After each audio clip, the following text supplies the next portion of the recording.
Now, this chair, I don't know. They're made of steel. You got it. Good? Muffin. All right. Muffin fit. Well, Cracking my pelvis like I'm giving birth.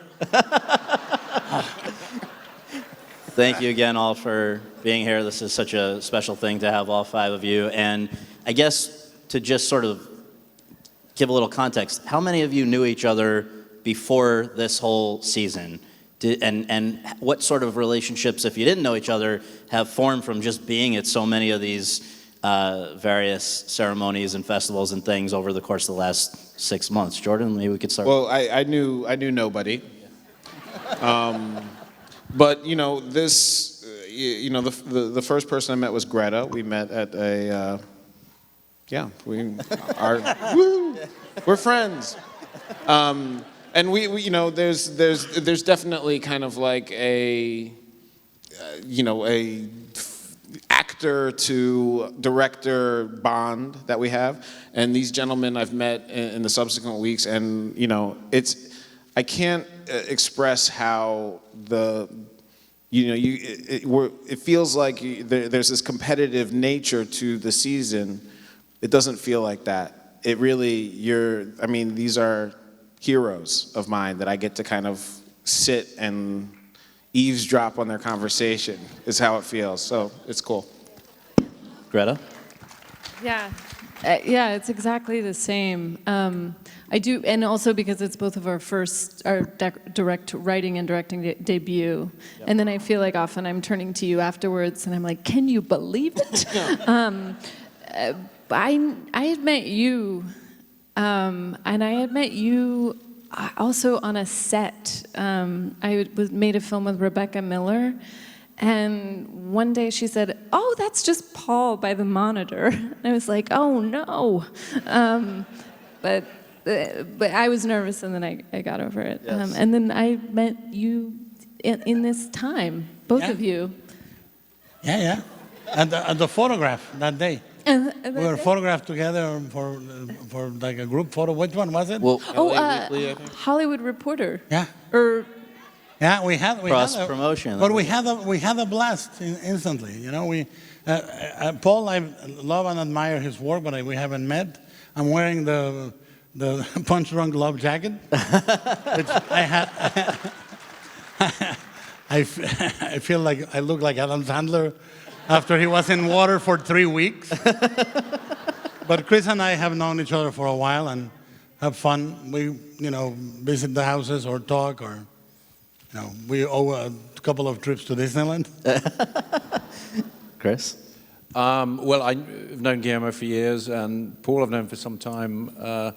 We've bonded over the state of the world celluloid and trying to, maintain infrastructure, and he's been a very important ally in that. So we've helped each other out with that over the years. And then these guys I just met at the DGA for that incredible panel, which was fascinating to hear you guys. It's really fun. That's a fun occasion. It really is. Guillermo and Greta, I just want to, when you mentioned a photo, I thought you were going to refer to one that was taken, whatever it was, 2 days ago at the Oscar nominees luncheon. Can you share, who asked you for a selfie? Who did? Me? Steven. No, Steven said, let's take a selfie, I think. Steven Spielberg. Yes. And when Steven and when he said that, a crane came down with a Panavision, the ceiling opened, The Storaro came down saying, I think we're ready. No, we just took a selfie. Yeah. But what a selfie, man. It's good. It's a cool selfie. I feel like we're shining with so much happiness. We're just so excited. It's the happiest I've ever looked. It is. I like it. I know that over these these last several months, it gets very crazy for all of you. But I imagine you might have had a chance to check out at least one or two of each other's films. And so I want to, starting with Paul, ask you if you can share something in one of the other filmmakers up here, in one of their 2017 films that you were particularly struck by and impressed by.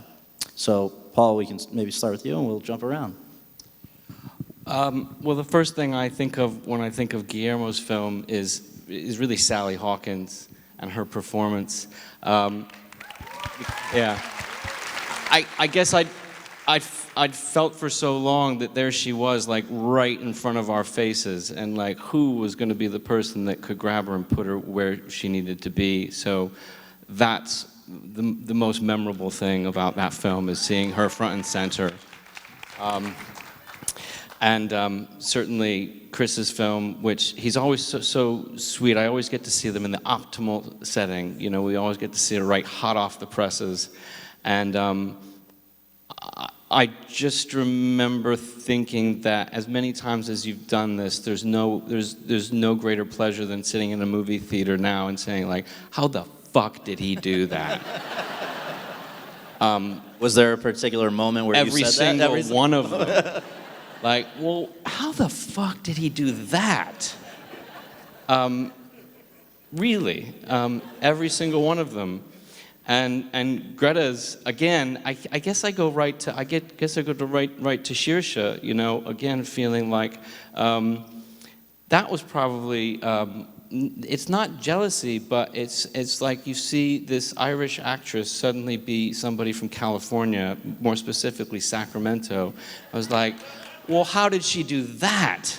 And that's the best feeling, when you feel a magic trick in front of you, because all the things that you know about being a director sort of go away. Right. And I got to see his movie in the middle of shooting in winter in London, when, you know, I really needed a lifeline and I needed something to inspire me. I was cold and I didn't think we were doing well, and I took myself to the movies on Sunday night, because I was obviously an enormous fan of everything he'd done in television, but it inspired me so deeply and hugely, and it was also a connection back to my country, as peculiar as that connection might be. It actually, ironically, made me homesick.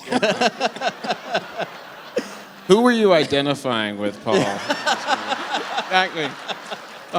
I've got to get back to my meetings. You know? Right.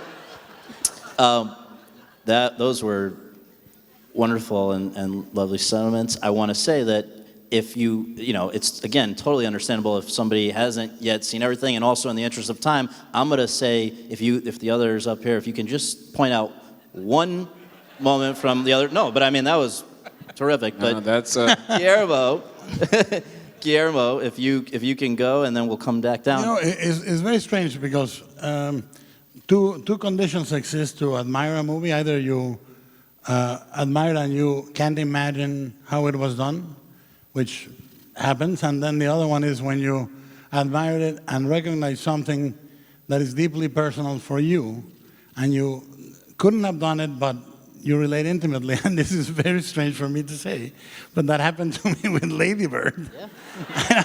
It's very, very odd for me to say it, because I'm not in a Catholic girls' school, and I'm not for Sacramento, but I so much of it I could see, you know, and it was a movie where I noticed, you know, it's deceitfully simple, it seems. And it was visually so controlled, so beautiful, with the right flourishes, assured. I loved it, you know. I loved all the movies. I would do the fucking PTA trick and go one by one. With Nolan, it's always, how the fuck did he do it? It's always super quick. And with Mr. Peel, you know, the moment he goes into the sunken place, I went, you know, the rest I was going, great writing, great directing, beautiful staging, and then I went, oh, fuck. It just crossed the barrier of sound. You know, so I was much quicker than PTA. So. And PTA, may I? Please. When I Phantom Thread, I did a movie called Crimson Peak, and I said, oh, that's the way I should have done it. Now I get it. Jordan? That's great. You know, Phantom Thread really fucked me up.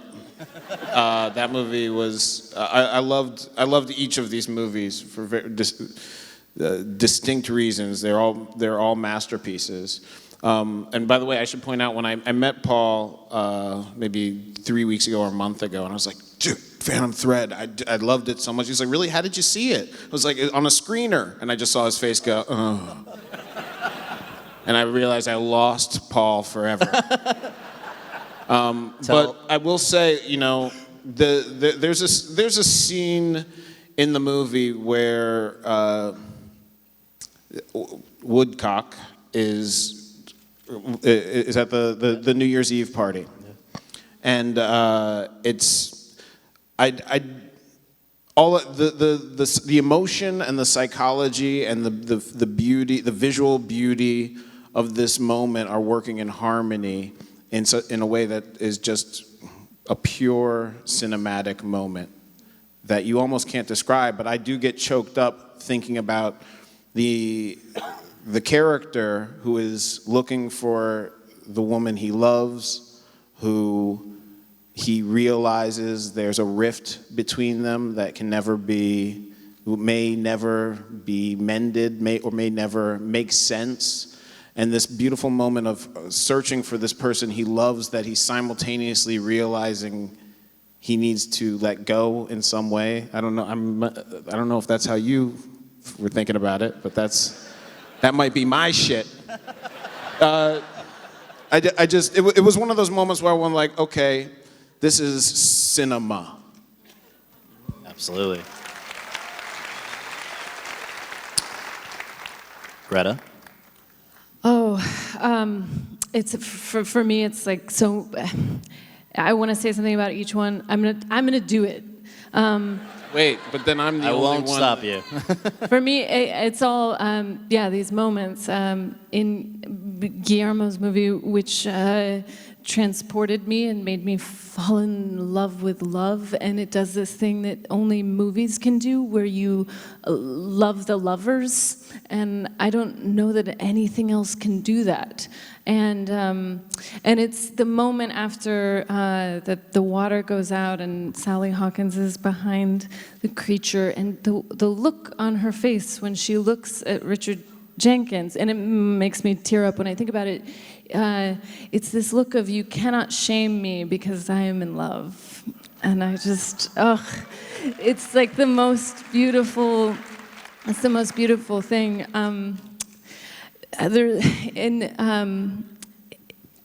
In Dunkirk, I mean, there's so many moments to choose. The moment that is the most emotional for me is the moment that happens after Cillian Murphy asks, "Is the boy okay?" And he says, "Yes, he'll be okay." And then he shares a look with Mark Rylance, and Mark Rylance gives him his approval. And it's a lie, but they're all. It's for the good, but also just the very beginning of it, when the confusion, you're instantly in the confusion of war, that they're being shot at by one side, he gets away, then all of a sudden the French are shooting at him, then he has to go over here, and you realize it's just they're children, and it's utterly confusing. And even that just made me cry instantly.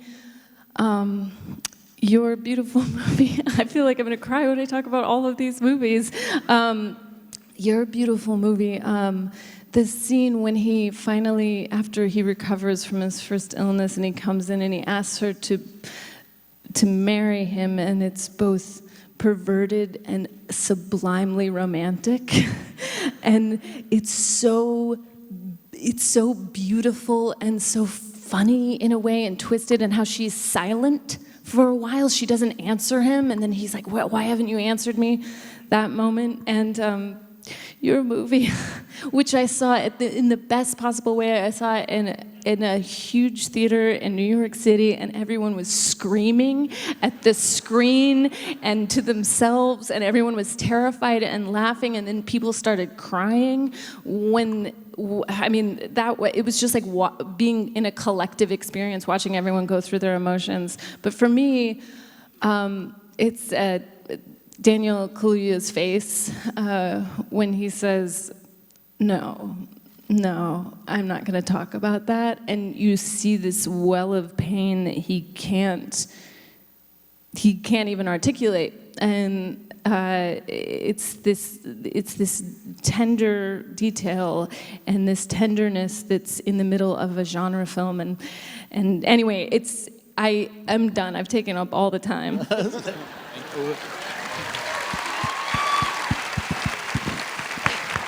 Mr. Nolan? Well, to be brief about it, I had the pleasure a couple of years ago of doing a Q&A with Guillermo, and so I had the pleasure of going back and looking at all his films. And just to say it quickly, when I saw Shape of Water, I knew that this was one of the ones that came straight from the heart and is informed by his personal experience in ways that I have no idea what they are, but I know that they're utterly sincere, and he's made several other films like that, and this was a new one of those, and I found that very, very moving. Jordan's movie, I had no idea what I was going to see. I hadn't read anything about it other than that it was great. And how often do you get the experience of seeing something that you have no idea where it's going to go, and then it goes somewhere far more interesting than you ever imagined?